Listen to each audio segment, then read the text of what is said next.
Bonjour tout le monde.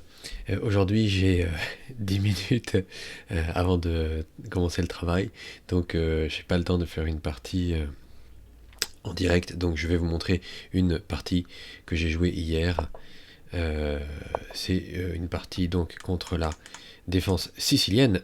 Donc peu importe le nom, l'idée c'est de contrôler la case D4 pour empêcher les blancs d'avoir deux pions au centre qui contrôleraient toutes les cases centrales. Donc ils veulent échanger un pion de la colonne C contre un pion si possible de la colonne D. Et souvent dans la sicilienne, donc il y a des ouvertures comme ça de ce côté-là vers le roi. La colonne C est ouverte du côté des noirs. Quand on s'habitue, on finit par comment dire, reconnaître un peu les positions et les coups classiques. Bien. Donc contre la lapine, donc moi je joue la défense à lapine, c'est avancer le pion ici pour en fait conserver un fort centre. Le meilleur coup officiel, qui n'est pas le seul, hein, il y a apparemment sortir le cavalier là, on peut sortir le cavalier là, mais bon bref, je passe un peu vite, je suis désolé. Un des meilleurs coups officiels est d'avancer tout de suite ici pour poser une question au blanc, puisque ce pion-là n'est pas défendu. Donc, on prend, la dame prend, on pousse. C'est très standard, c'est très connu. Euh, donc, il sort le cavalier, absolument standard, absolument connu. Euh, on sort le cavalier ici, il vient clouer, on décloue. Tout ça est très connu et normalement standard. Donc, on va regarder. Donc, jusqu'à là, vous voyez, il y a égalité. Égalité, je pense que les coups sont... Ah oui, il vient clouer... Ouais, souvent les gens viennent clouer, c'est peut-être pas le meilleur coup, mais... Euh... Ouais.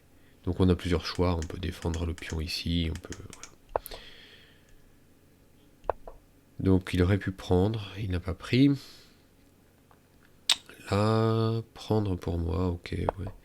Ce n'est pas ce que j'ai fait, j'ai joué le cavalier ici, qui est un coup très standard dans la lapine, qui permet ensuite soit pas dans cette situation, mais soit de venir attaquer la dame et le pion ici, et surtout de menacer cavalier là et fourchette, puisque le roi met beaucoup de temps à roquer dans cette variation. Pas variation, dans cette variante. Je suis désolé, encore un anglicisme. Dans cette variante. Bien. Donc, suite à cela, regardons les coups effectués dans cette situation. N'hésitez pas à faire pause à chaque fois que vous voulez vous intéresser à une position. Si vous avez trouvé déjà ces positions dans vos parties, que joueriez-vous? Donc on peut se poser la question, hein. Moi je suis comme la plupart d'entre vous, je ne connais pas tout et je m'interroge. Donc j'ai décidé de jouer cavalier là, parce que si il nous repousse, on peut ensuite remettre le cavalier ici et menacer une fourchette là, en tout cas.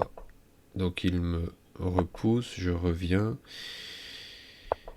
Il ouvre pour sortir son fou.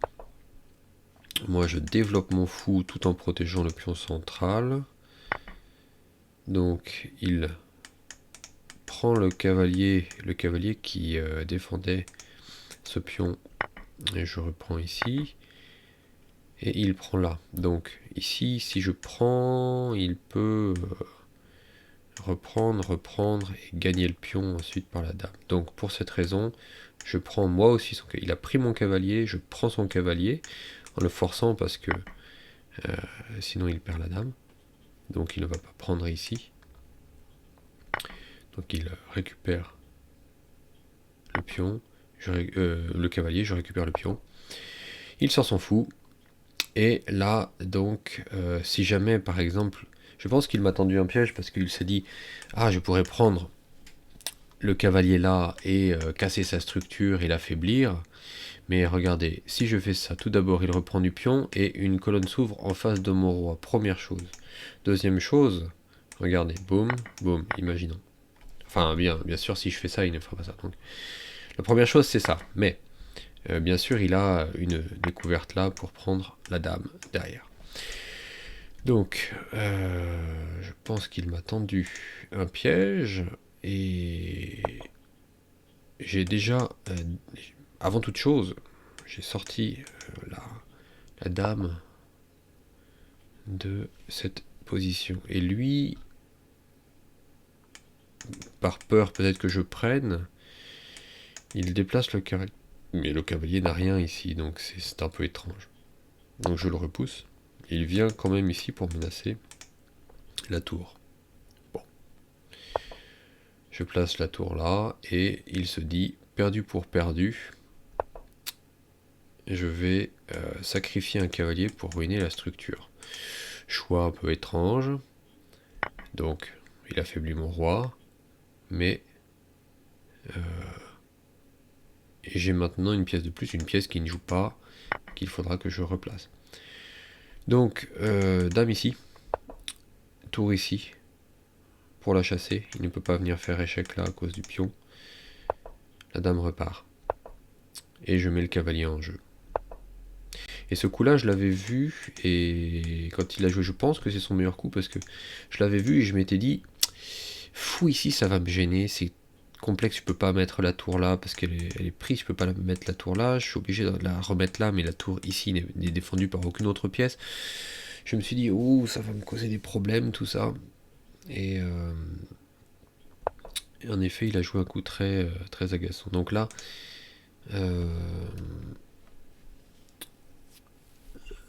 ouais, le meilleur coup c'était certainement Cavalier ici, qui était très fort. Mais bon, je vous laisse y réfléchir. Moi, j'ai pas joué ça. J'ai pas vu ce coup-là. J'ai défendu la tour en me disant, si jamais tu menaces de prendre la tour, mais si tu veux prendre la tour, prends-la. J'échange avec plaisir. Ton fou qui est exceptionnel. Regardez les cases noires.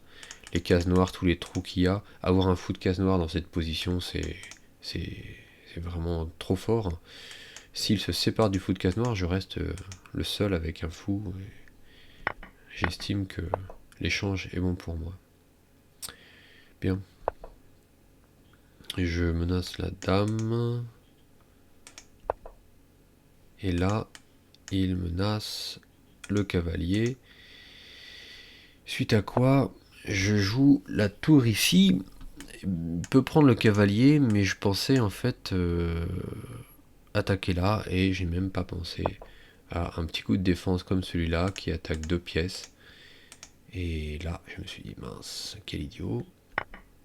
Donc j'échange les dames dans un premier temps et je défends le cavalier ici. Nous sommes à égalité matérielle. Il a 1, 2, 3, 4, 5, 6 pions. 1, 2, 3, 4, 5, j'ai 5 pions. 6 pions contre 5, je dis égalité matérielle. J'ai 2 pièces mineures contre une tour et il a un pion de plus. Donc, d'après les petits logos Lichess, c'est égalité matérielle, mais bon, vous voyez, j'ai une pièce mineure de plus, donc théoriquement, je suis gagnant. Il vient pour menacer les 2 pièces. Je défends cette pièce avec le cavalier. Il vient attaquer le cavalier. Et là, n'hésitez pas à faire pause.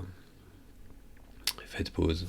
Je trouve fourchette, et une fourchette intéressante parce que s'il avait voulu même protéger une tour, en fait, la case était contrôlée par cette pièce. Donc, je me retrouve avec une pièce nette de plus que lui. Et ensuite, je passe un peu vite. N'hésitez pas à faire pause dans une position. N'hésitez pas non plus à regarder le lien. Je vais mettre le lien de la partie, si ça vous intéresse bien sûr, si vous voulez étudier une position. Le lien de la partie en description de la vidéo. Et donc, vous pourrez l'observer tout à loisir. Donc, il veut protéger son pion parce que je l'attaque. Je mets la tour devant. Et donc, je prends le pion.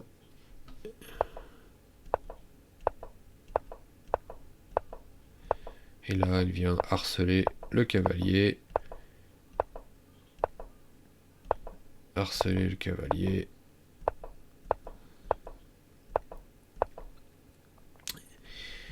Et là, c'est la boulette, fourchette, et c'est fini. Bien, allez, je suis désolé, je suis passé un peu vite. On peut voir ici, donc, ouais, bon, hein, au-dessus de 90 de précision, mais bon, ça veut pas tout dire. Une gaffe, donc la gaffe, c'est... Oui, c'est ce coup-là de tour. J'aurais pu faire ça. Ah oui, non, c'était peut-être pas celui auquel je pensais. En tout cas, oui, le coup de tour était pas très bon, mais j'ai réussi à m'en sortir. Bien, que jouez-vous, vous, contre la Sicilienne? Est-ce que vous aimez cette ouverture ou pas? N'hésitez pas à laisser vos commentaires, je les lis tous avec plaisir. Et donc, pour ceux qui ne seraient pas encore au courant, je prévois d'organiser un tournoi interne à l'équipe dimanche à 2h heure française. Rejoignez notre équipe sur Lichess et à très bientôt. Bonne journée à tous. Au revoir.